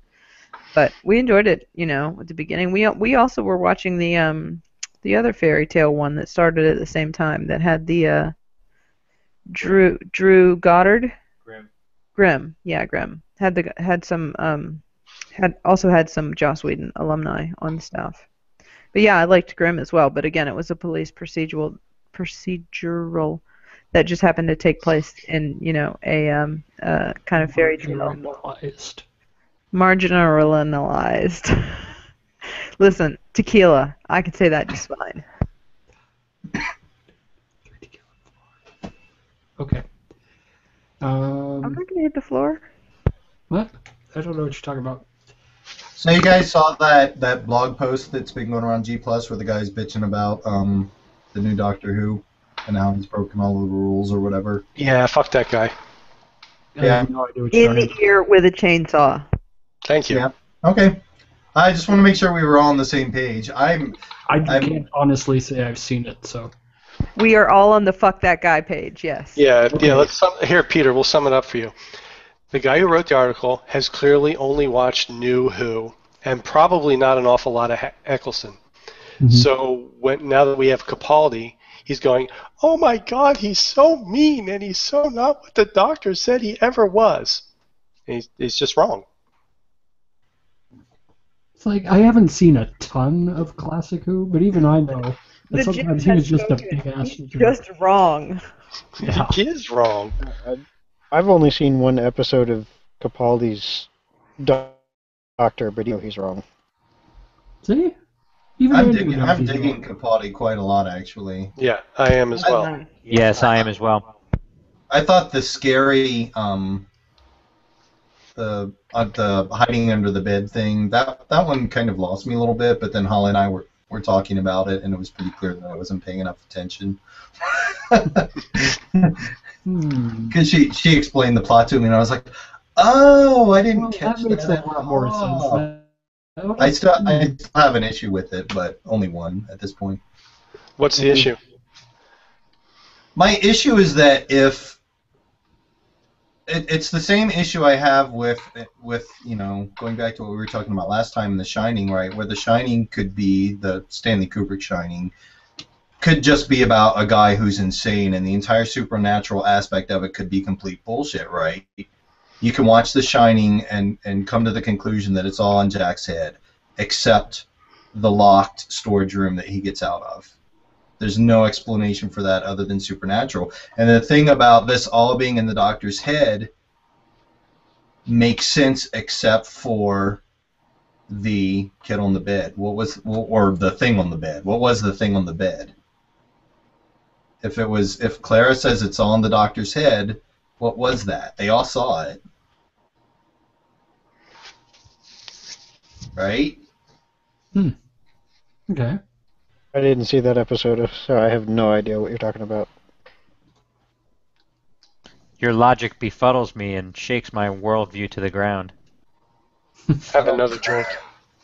Or two. Alcohol fixes all your problems. Anyway, that was the only issue I had with it, but other than that, I bought her. I think that's valid. I haven't watched the Capaldi episodes over and over enough yet to, look for things like that. But no, I think you're totally right about that. That's an interesting point. Okay. And Holly's like, who knows? She thinks it might have just been a kid, like one of his friends playing a trick on him. Yeah. Like, okay. Well, the Doctor suggests that at one point. Well, he does, exactly. Maybe Clara does. I don't remember, but. And Ben, Clara is written so much better this season than she ever was when she was playing opposite of Matt Smith. Yeah. Like, she has so much more depth of character. She's so much more interesting. Yeah, she's a real character now, not just an ideal. She kind of annoyed the shit out of me in the first episode, but she is growing on me quite a lot, actually, over the last couple. Well, I think she was in the first episode. She was basically a proxy for all the teenage fangirls who were pissed off that Capaldi was going to be the Doctor. So of course she was annoying. I agree. And we talked about this before. I thought that was a little heavy-handed, but whatever. You got to do what you got to do. Did I. Uh-oh, Peter's humming. Are we about to have another question? He's looking at his list and trying to find the bottom. Oh no, we've That's what I'm doing scraped with the my bottom. drink. We have. I had mentioned this at some point, probably not on air, but I had decided that I wanted to rewatch through Farscape, and of course, it's easier to watch through something if the other people or in my case, the other person in the house is also watching it with you. Mm-hmm. Ta-da, there's my Farscape Blu-rays. Ta-da. So It's on Netflix. I don't subscribe to Netflix. Oh. You're like the only fucking person on the planet who doesn't subscribe to Netflix. You don't subscribe to Netflix? Hell no. You doesn't have a DVR? What are you fuckers doing on our GXG? Well, I have a DVR. Jim doesn't have a DVR. No. But he has on demand. That's just the same. And I have Plex I don't have and a DVR. Roku, so. So anyway, point I was Wait. getting Tom at doesn't have a DVR either. Tom doesn't have a DVR? He's got a fucking original Nintendo and he doesn't have a DVR? He's got some kind of Apple TV. Well, he's got no shelf space for it. That's obviously the problem. We need to build him one of those shelves like in the Gamer Girl picture that I posted where it's got each of the different consoles in its own little cubby hole. I think he's already got that. Probably. He just needs a TARDIS for all his game consoles. We have no cable. Well, anyway, Peter, how do the special effects look on Farscape Blu-ray? It rendered it at 480. yeah, Probably. they didn't redo any of the special effects. They basically just took the film elements that had been produced and they just rescanned those. Try watching Babylon 5. Your Yeah, eyes will bleed. Right. It does not look as bad as Babylon 5 does, but it falls far short of the standard that was set by the Star Trek: The Next Generation reissues. Do you guys remember when Babylon 5 was the calling card of every Amiga user on the planet? Because Man, I had a video toaster. they just would talk so much shit about how Babylon 5 was created on an Amiga. Nobody And for the time, cares. it looked really bitchin'. Well, yeah, when you're on the NTSC CRT, yeah. So, but I've found really that it's been so long that I've watched through Farscape that I don't remember a lot of specifics that I thought I remembered. So it's almost going to be like rewatch. It's not going to be like watching it the first time because I know the general story arcs, the general what's going on and where it winds up. But I don't know. It'll be fun to kind of watch through and re-remember everything. Did you get to Scorpius yet? So far, I've just gotten back through the premiere episode with my wife, so we haven't gotten to Scorpius yet. But of course, he comes up pretty quick in the first season. Yeah, he does, and then hangs around forever. Yeah, he never goes away really. So you talk about that, right? So I saw that it was on Netflix, and it had been, on Netflix streaming. It had been probably 9 years, I think, since I had seen the premiere episode. So I watched it relatively recently, in the past 6 months or so, on Netflix streaming, and it held up reasonably well. I was pleasantly surprised by it. Yeah, and actually, I think I know a lot of people. There were plenty of people who, at the time it was new, said, "Okay, it's a bunch of Muppets. How good could this actually be?" It's like Jason there. It was two Muppets. But I think like Rigel and Pilot, they still look. I mean, yeah, they're still puppets, but they still look really good, especially when you compare it to the CGI effect shots. Oh no, I agree. They are good. It's just I have a hard time getting past the puppet aspect. That's all. I did with Rigel, but not so much with Pilot. I always bought Pilot more for some reason. I would agree with that. Well, I think part of the reason Pilot's easier to grasp is that Pilot's essentially stuck in one place. Well, and he had that cool uplighting. Yeah, and all Rigel did was fart methane. And he was voice acted by. I thought it was Helium. Who played Crace. Oh, yes. Sorry, Helium. But it also Pilot's appendages are really well done. Like I don't know if you can really call them hands and arms, but I think they're just really awesome. So that's me. So you like puppet appendages? I do. Yeah, like long walks on the beach, candlelit dinners, and Muppet appendages. I thought it was known that Peter likes Muppets. Totally. Warm, velvety Muppet goodness. Oh. Mm-hmm. But why is my Muppet sticky? You better get that dry cleaned, Peter. Yeah, anyway. So that's what I'll be devoting extra screen time to for the next 4 seasons plus a movie. Jim, I thought it was 2 movies. Was it 2 movies? I thought it was just the Peacekeeper Wars at the end. Well, maybe Peacekeeper Wars was in 2 sections. Anyway, sorry. Yeah, I just remember when they released it was like a mini, like a 2 or 3 day event, I think, wasn't it? Yeah, when it was first aired on Sci-Fi, they broke it up into 2 days. Speaking of sort of going back and reviewing things that are kind of old, I was running across my BSG discs the other day, and I was wondering if they Wait a minute, hold you up have discs as well. made of GXG? I'm sorry, you faded out there. How have I embarrassed myself?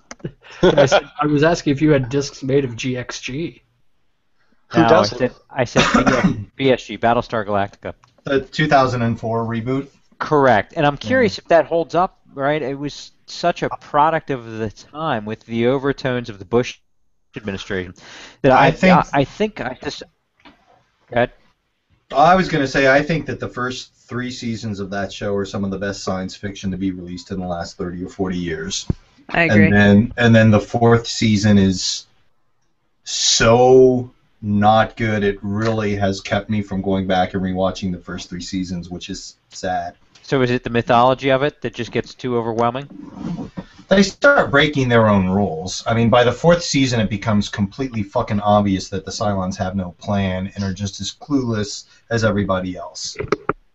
And it seemed like that's the problem. Anytime you give like personality to the bad guy, right? A story. It's much easier to hold a story up when the bad guy is an unknown. And he's scarier when it's an unknown. And so once you kind of tell the story of the bad guy, it's not this big entity anymore. It's just this person, Did that make any sense at all? No. Okay, sorry. Carry on. I believe what she's saying is that it humanizes them, and as a result, it doesn't make the story nearly as good, typically. But that wasn't my problem with it. Are we to the point now where Katie needs a translator? That's the tequila. I speak tequila. I speak fluent tequila. It's legal. No, I believe tequila is a fluid. You're the proprietor of a tequila bar. It's legal to sell it. It's legal to carry it, but that don't make no difference because if you get stopped. In the Lemke household, you're going to have to share. Hell to the yes. Jim, share your cookies. They're pretzels. Oh, well, that's not nearly as exciting. Well, go fuck yourself, then. Camera's rolling, dude. Even better, we can charge admission. Make some money. GXG has thus far not been Speaking of profitable. tentacles. I think we've jumped the shark again. What are the odds? 7? Did we ever Andrew's stop? Andrew's like, why in the hell did I ever agree to this? Yeah. I'm just doing what I do during every GXG. I'm playing Minecraft. So that's why you're not interacting with us. Young man, you need to get your priorities straight. I hope you Well, y'all built keep a talking about gigantic- stuff that I have no experience with. Well, so- then Neither do we. talk to us, man. Tell us. What do you want to talk Tell about? us what your favorite game is right now, Andrew. You Besides said you're playing Minecraft. Guild Wars. It's Minecraft. Have you not been paying attention? What do you like about Guild Wars 2? How is it similar or Similar or what? Similar to- Similar to what?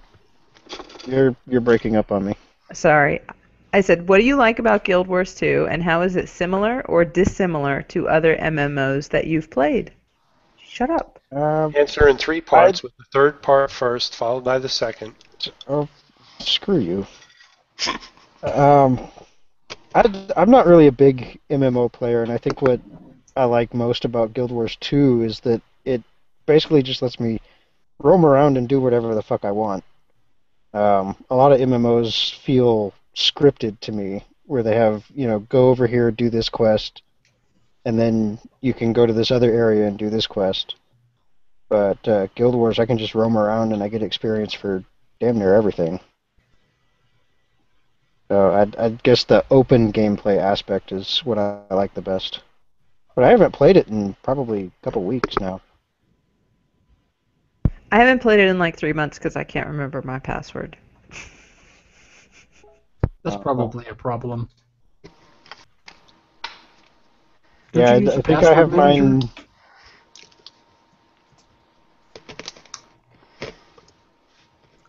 I'm sorry, Katie. Jason uses a password manager, but I don't. Katie, It's what are the you? same password for everything? Just air all my fucking secrets, why don't you? Katie, what are you playing now? The keyboard, apparently. Am I on? He asked you a question. Alright, it's time to end this. She's done. I didn't know. I didn't. Did you say Katie? I didn't hear you say Katie. Our I connection said- is for shit tonight. I said, Katie, what are you playing now? Well, I was playing WildStar, and it's really fun, and I really enjoy it. But I'm just really having a hell of a time with my shiny new desktop and the Wi-Fi and whatever. And so WildStar apparently has a problem with DX10 and DX11. So my relatively new computer, which runs Windows 8, I have to run WildStar through DX9 in order to get it to work. And even then, that just means that it doesn't disconnect immediately. It means it waits until I'm in a really big fight, and then it gives me 5 minutes of lag, and I die. So, despite the game is so funny. I mean, it's like when you die, the graveyard makes fun of you. The graveyard's like, "Oh, you're back. Didn't anyone ever tell you that you're not supposed to die over and over?" And like when you level up, there's a different voice from the graveyard voice. It's like, "Holy shit!" And like it's hilarious. It's a really funny game, and the art is very similar to WoW, and the navigation is kind of similar to WoW. The combat is different though, and I like the combat. Like you have to actually aim with your mouse, but you don't have to. It's not. It's kind of in between WoW and like an Elder Scrolls game. So you still have to dodge and you still have to aim and stuff. So that's pretty cool. But I haven't been able to make it work, so I went ahead and just because in terms of connection issues, so I went ahead and canceled my sub to that. And then I was telling Andrew that we were in Target the other day and I saw Elder Scrolls Online on like deep discount, and I was like, well, I guess I'm just gonna have to pick that up, aren't I? Because I loved Skyrim and I played the beta of ESO and enjoyed it, but it was one of those, well, it's okay, but is it $15 a month okay? I don't know. And I try not to run more than one sub at a time, so I'm playing that, like I just started playing that because my WildStar subscription is running out. Because I literally was playing the other day and was playing in a zone like 8 levels below my character because that was the only way I could kill things, because otherwise my lag was so bad that I had to be able to hit something once and have it die. So that it's really frustrating because, like I said, I love the game, but it's just not working with my setup. You guys need faster internet. I know we do. We totally do. So when are you getting Google Fiber? I don't know. Supposedly the Triangle is on the short list, but I haven't heard anything about it recently, so I don't know. Jason says no. Well, they were saying that even if they did the Triangle, that our suburb wouldn't necessarily be included in that. Well, you know, they've got to roll it out to some ghost town in Wyoming first. Right. I mean, it's not like Research Triangle Park is full of like tech businesses and, you know. Well, if it was that good, you'd have decent internet already. By the way, I don't know. I don't know what she's talking about because right now I'm getting about 40 megabits download. So. Yeah, it's because she's not trying to play a game right now, obviously. Now, yeah, the issue is upload, right? Upload, I'm only getting about 4 megabits. So. Damn you and your asymmetry. And I would like to, number one here, besides interrupt Katie and Jason bitching about their internet, apologize to Martin because I have been remiss in keeping an eye on the Q&A. So Martin, I'm sorry. I'm going to just speed right through your comments as I was looking at them really quick to see what they were. Wow, that was pejorative. What did I miss? You were pejorative. Again? What else? Yeah. Somebody's using big words. Judgmental. How about that? That's big but easily comprehensible. Judge me by my size, do you? I do. Yes. So anyway, the first thing Martin had here, let's see. Yay! Fiber! Good for your diet and part of his complete balanced breakfast or something, question mark. See, that's actually pretty good fucking Yoda.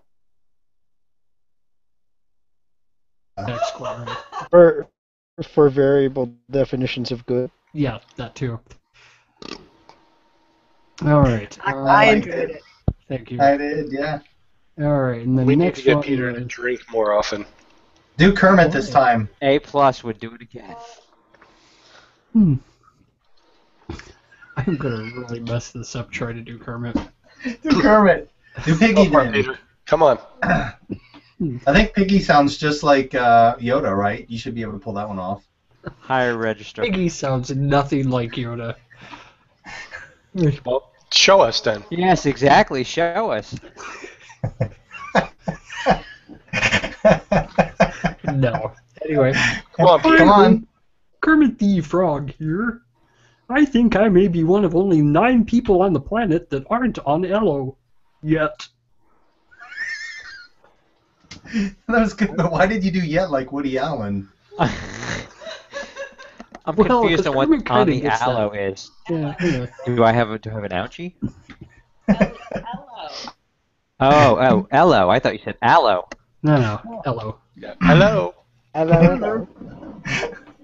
Thanks to Elon Musk, you can get your ass to Mars. Yeah. I like the way you say Musk. What's wrong with you? What's wrong with me? You're all laughing at it. What's wrong with you? I don't know. It's not that good. Do you want that alphabetical or in priority? Both. Autobiographical. Alphabetized high priority. Or by Dewey Decimal? No, for you, I'm demanding Library of Congress. By the way, Katie, Martin suspects that your WildStor problems may be Windows 8 problems. Because, he says, Windows 8 causes all the world's problems. Windows 8 is a steaming pile of shit. I don't deny that for a moment. Oh, it's worse than that. It's 8.1. Oh. I have Yeah. zero problems with 8.1. And You yet they're are a skipping fucking Microsoft Windows. fanboy, if I could say that politely. You can say that all you like. And they're skipping Windows 9 and going straight to 10. Why are they doing that? Because that makes it better. Because Have they It's literally given 2 any 2 OS explanation? 1. Oh. Because there's Mac OS X. because you were breaking up, at least to me. No, I'm just wondering whether Microsoft gave any official explanation for why they were doing that. Because 789, obviously. Clearly. I mean, any 3-year-old can tell you that. Okay. It's as if I've got to spell everything out for you. No, I get it. I You just can't didn't read, want Peter.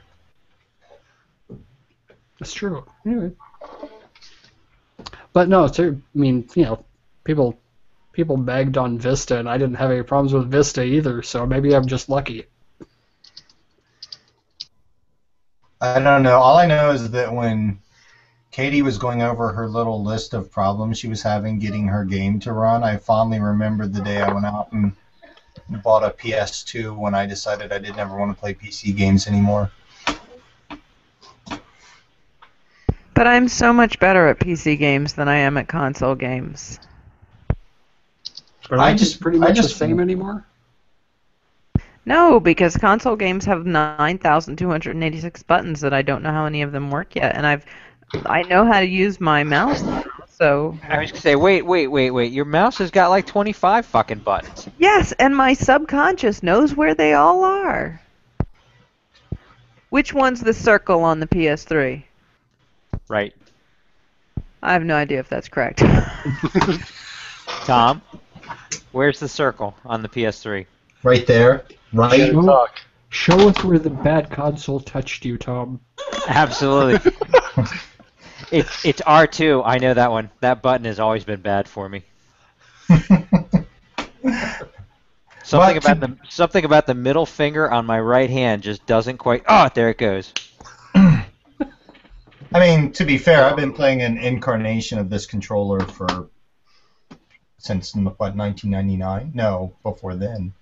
See, now for me, it's the Nintendo controller, right? The little crossbar and the AB. That's what my hands are designed for. The PS3, I can't quite. Too many fingers. That NES Just controller, that was like high school. In a controller right there. It's The perfect. NES? No, I'm just joking. I was going to say the SNES controller I liked quite a bit. I was never a big fan of the the first Nintendo. Well, I know that my fingers would cramp up after a while using it, but My fingers still cramp up using the PS3 controller if I'm playing a shooter. And even sometimes Minecrafting. what about your crafting? See, now for me, it was always the circle controller from the Atari 2600. And you had to use that if you're playing Warlords. ColecoVision, all the way. The number pad. Had to have the number pad. The number pad was awesome. The worst one was the. Do you guys remember the Knights controller for the Saturn? No. No. They came I out don't with know this. anybody who owned a Saturn. Tom is using words I don't understand. The 3D control pad. I can show you this beast actually because I have one right here. Of course you do. Because what doesn't Tom have? Look at this fucking controller. A tan. Holy Look at it. Fuck, that thing's enormous. Keep talking so we It can is. see it. It's like Xbox huge, right? It's also an ergonomic Hold it up. disaster. Lift it up in front of your face because the little pictures are blocking it for me. Holy shit! That thing is huge. Isn't that awesome? Oh It's my like the god. size of a CD, except How do you I was actually thinking do LaserDisc. that for any extended period of time? Well, you don't. Yeah, I'm just gonna put a controller here on the stack of LaserDiscs. I'm gonna use that. Fortunately for all of the Saturn owners, there were no games for them to play with it. Sorry, I killed Oh, listen to Tom make a fun Joke's on you guys. and yet Tom owns one. I do. Actually. Do you have an Atari Jaguar too? I like to invest in obsolescence. Wait, you don't have an Atari Jaguar? No, Jaguars are hard to get, and they're very expensive on eBay. It's a Jaguar. The TurboGrafx and the Jaguar are the two holes in the Hang on, I thought it was Jaguar. Am I confused on that? Jaguar. No, how did they say it on Top Gear? It's a Jaguar. Yeah, it's a console I don't have. They pronounce it pretentious. I even have a 3DO for Christ's sake. Why? I don't know. Because he's a collector, and sometimes that means you buy stuff for no reason. Often. Yeah. Often it means that. Anyway, anybody want a Saturn? No. I don't know, are there any games with it? It's got Knights and the Dreams included with a 3D controller. No, I think I've got probably 20 games for it. Are there any good? Well, I had Panzer Dragoon, which is freaking awesome. But it's also I don't have a legitimate copy of it because it's I think it's selling for about $150 on eBay now. Let's see. That might not be that much. Yes, Tom has to go check. Of course he does.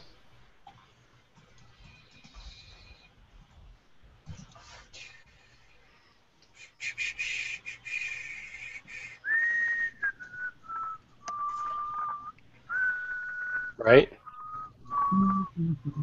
Scintillating. No wonder Martin watches it twice speed. Totally. Oh wow, that's way. It's come down quite a lot. Actually. Buy it now. Buy it now. Buy it now. Buy it now. Buy it now. No, I'm done with that. I don't believe you. I kind of am. On the other hand, it is so cheap that perhaps you could. I could. You could. I could. Could what? Oh, I'm thinking of Saga. It's Saga that's $630. That's a lot of money. It's a lot of money for a game that nobody's ever seen. I think they re-released it on Xbox, didn't they? On the first gen Xbox. I have no idea. I don't know. I might be talking out of my ass. Wait a minute. Only now? No, well, particularly now. Oh, okay. All right. Well, I think I've run out of things on the list. And on that note, yeah, it was only released on the Saturn. I'm gonna buy it. $600. I can swing that, right? Totally. Chump change. Come on. All right, Andrew. What else you got for us? Come on. You wanted to be on the show. Now be on the show. Damn it. I wasn't the one that wanted to be on the show. Well, you would. I was forced to be on the show because I was the only one that asked the question. You won the contest. I wasn't aware there was a contest. Clearly you were excited to be on the show because you entered the contest. You were like, yay, I'd love to be on GXG. Those guys are awesome. Well, the obvious notwithstanding. I wasn't aware there was a contest when I submitted my question. Anybody who submits a question can possibly win and be forced to be on. Which is probably why we don't get many questions. True. And Martin still refuses to be on. Yeah, he is the only one who has successfully refused. Martin, you need to be on. I'm going to send Katie after you if you don't. Yes, so you can tie with the other 6 of us who have appeared only once. Well, you'll just have to come back, Andrew, and then you can have a special trophy for appearing more than once. For being the most Special repeated. trophy. Yes. Yeah.